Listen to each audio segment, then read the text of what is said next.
नमो भगवते तस्मै कृष्णायाद्भुतकर्मणे रूपनाम विभेदेन जगत्कीर्ति यूयते सच्चिदानन्दरूपाय विश्वोत्पत्त्यादिहेतवे तापत्रय विनाशाय श्रीकृष्णाय वयं नुमः।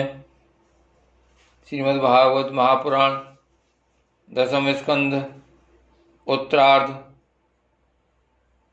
89वां अध्याय वल का उद्धार और बलराम जी की तीर्थ यात्रा। श्री सुखदेव जी कहते हैं, परीक्षित, पर्व का दिन आने पर बड़ा भयंकर अंधड़ चलने लगा। धूल की वर्षा होने लगी और चारों ओर से पीव की दुर्गंध आने लगी। इसके बाद यज्ञशाला में वल दानव ने मलमूत्र आदि अपवित्र वस्तुओं की वर्षा की। तदंतर हाथ में त्रिशूल लिए हुए स्वयं दिखाई पड़ा। उसका डील डोल बहुत बड़ा था। ऐसा जान पड़ता मानो ढेर का ढेर कालिक इकट्ठा कर दिया गया हो।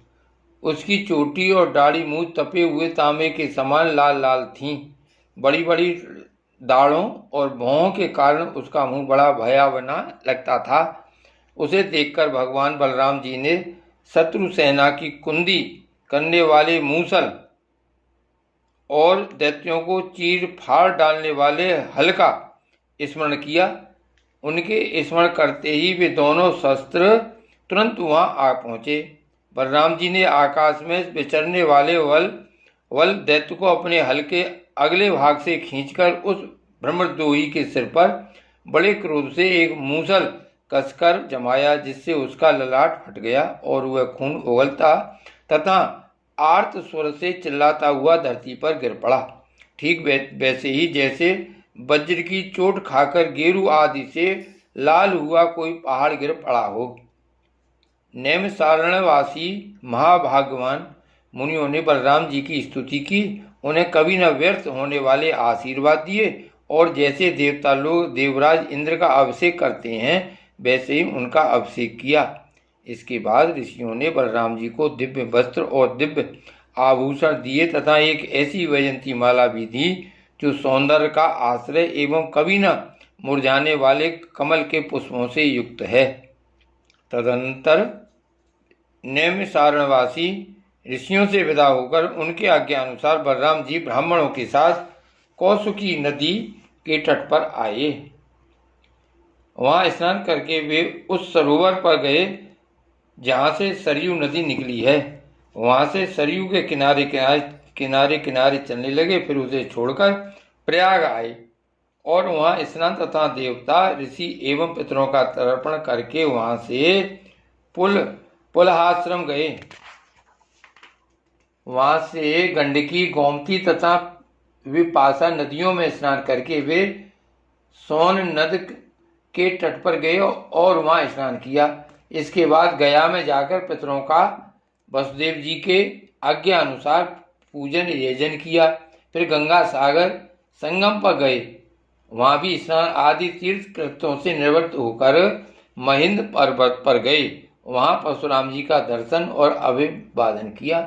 तदंतर सप्त गोदावरी, वीणा, पंपा और भागीरथी और भीमरथी आदि में स्नान करते हुए स्वामी कार्तिक का दर्शन करने गए तथा वहां से महादेव जी के निवास स्थान श्री शैल पर पहुंचे।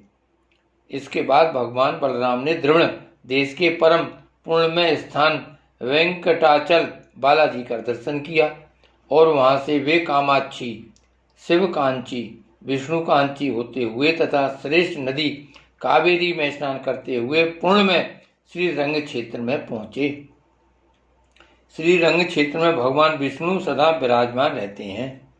वहां से उन्होंने विष्णु भगवान के क्षेत्र ऋषभ पर्वत, दक्षिण मथुरा तथा बड़े बड़े महापापों को नष्ट करने वाले सेतु बंध की यात्रा की।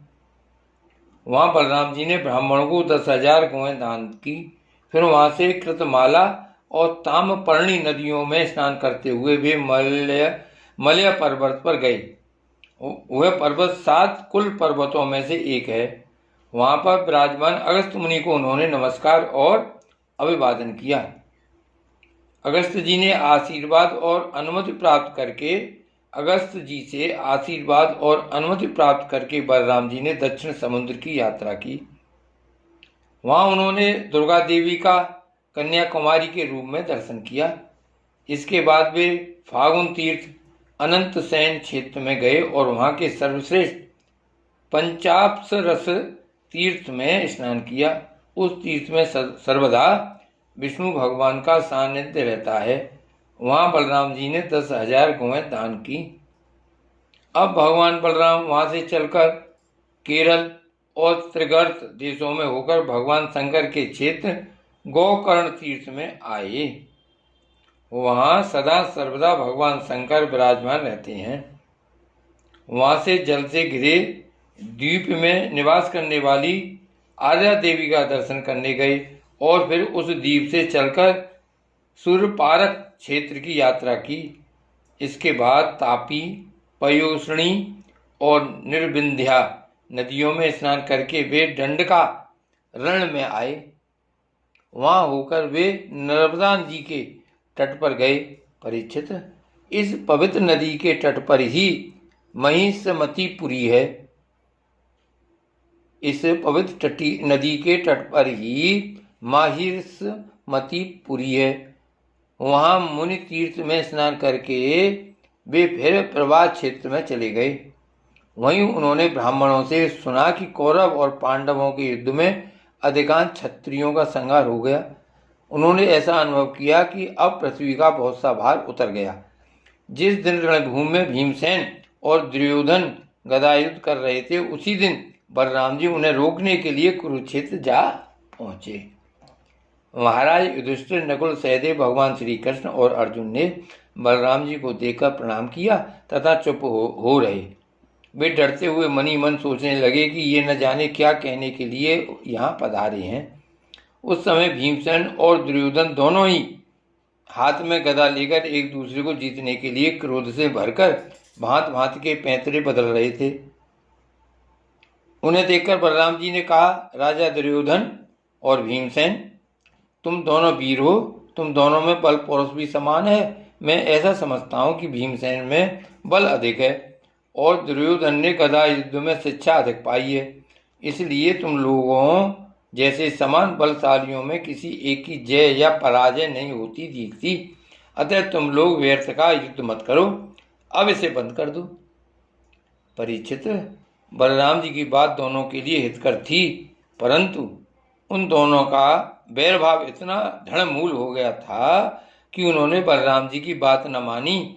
वे एक दूसरे की कटुवाणी और दुर्व्यवहारों का स्मरण करके उन्मत्त से हो रहे थे।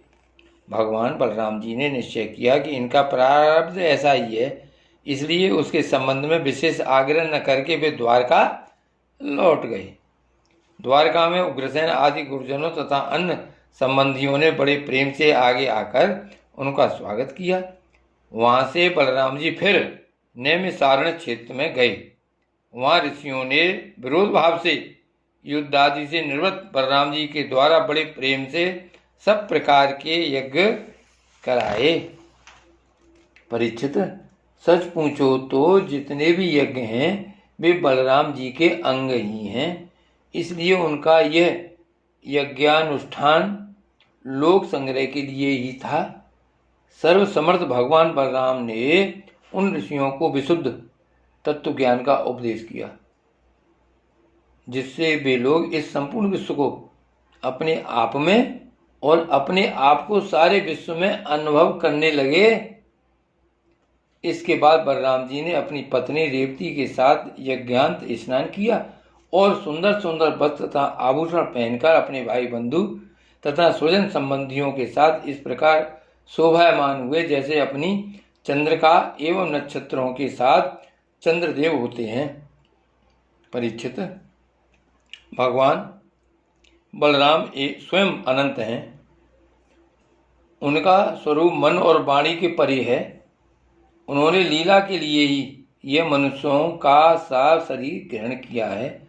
उन बलशाली बलराम जी के ऐसे ऐसे चरित्रों की गिनती भी नहीं की जा सकती।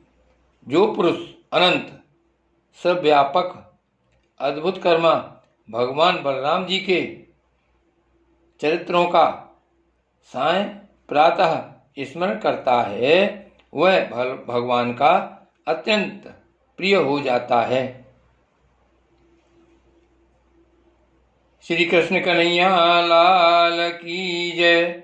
श्री कृष्ण बलदेव की जय।